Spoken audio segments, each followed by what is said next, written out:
Pyongyang, Korea, Democratic People's Republic of. Just a few years ago, she was reportedly executed by a North Korean firing squad.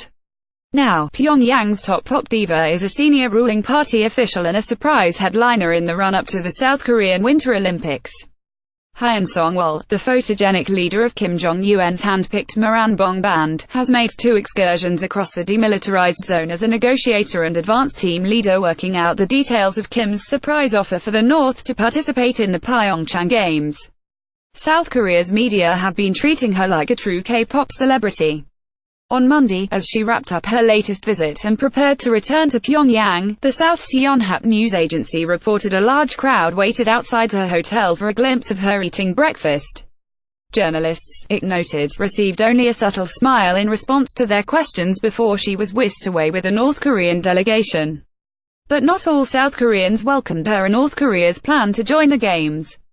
After a visit to the eastern city of Gangneung, Hyon was met at Seoul railway station by about 150 to 200 activists.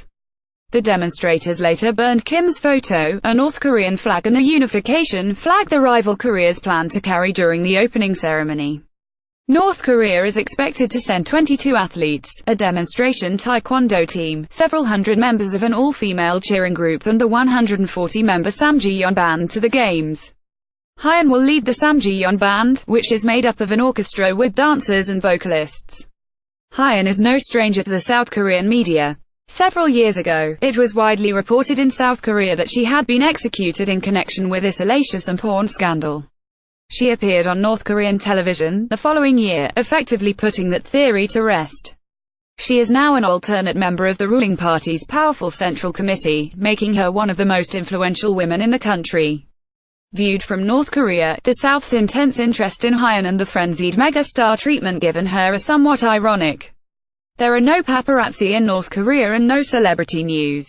Whatever hype any performer receives depends completely on what the government wants the public to see. Hyun's role in the pre-Olympic preparations is a good example. It has received virtually no coverage in North Korea's official media, which hasn't said much at all about whom it is sending. And while Hyon is the leader of North Korea's best-known pop band, the overriding message is that in North Korea there is only one megastar, Kim Jong Un. The Moranbong Band was created specifically to sing his praises. The band, which has 10 or so members, made its debut in 2012, less than a year after Kim assumed power upon the death of his father, Kim Jong Un. Hyon and the band were supposed to make their international debut in Beijing in 2015, but that plan was derailed mysteriously at the last minute. The women's short skirts, electric guitars, suggestive shimmies and inclusion of some Western music early on generated quite a lot of speculation about how it was a sign the Kim Jong Un regime would be more open to the outside world.